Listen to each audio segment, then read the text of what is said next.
انسان کئی الفاظ ایسے نکال دیتا ہے کہ جس کی وجہ سے قیامت کے دن مصیبت میں پڑ جائے گا.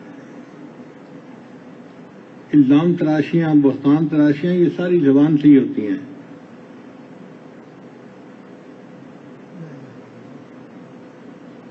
مدینہ طیبہ کا ایک عجیب واقعہ پیش آیا.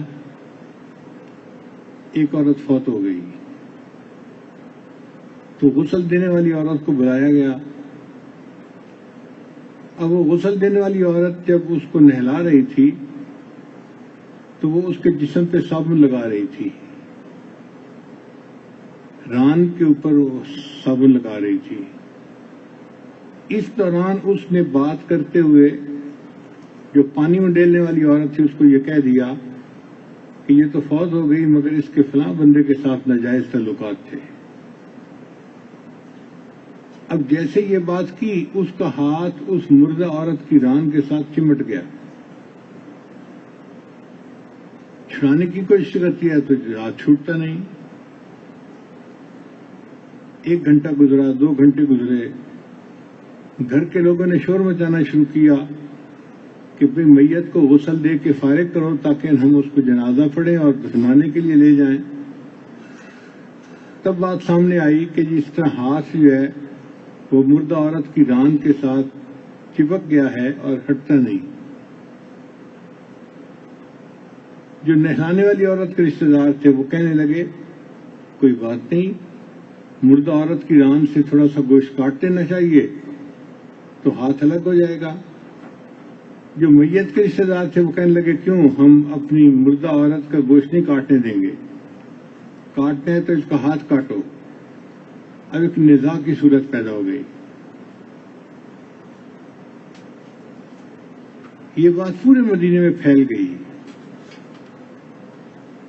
امام مالک رحمۃ اللہ علیہ مدینہ میں رہتے تھے، ان کو کسی نے اس واقعے کے بارے میں بتایا تو امام صاحب نے فرمایا کہ میں اس کا حل بتا سکتا ہوں اگر مجھے وہاں لے جایا جائے. تو لوگ امام مالک رحمۃ اللہ کو وہاں لے کر آئے. غسل دینے والی کا ہاتھ میت کے ران کے ساتھ چپکا ہوا ہے. امام صاحب نے اس غسل دینے والی عورت سے کہا کہ یہ بتاؤ کہ تمہارا ہاتھ چپکا کیسے؟ کہنے لگے مجھے تو نہیں پتا.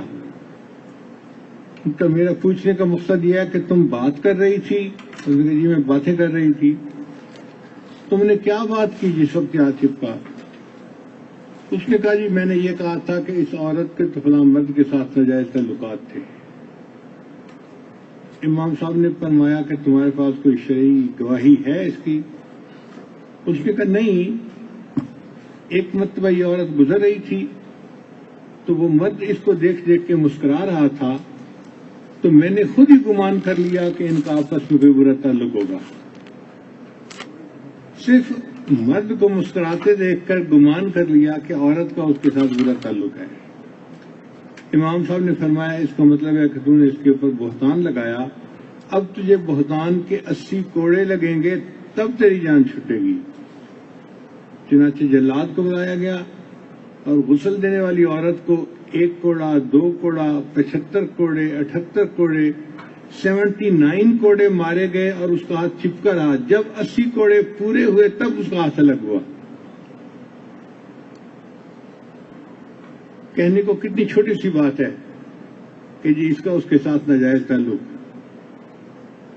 مگر اس پر اس کو 80 کوڑے لگے. اس لیے زبان کا استعمال بہت سوچ سمجھ کے ہونا چاہیے.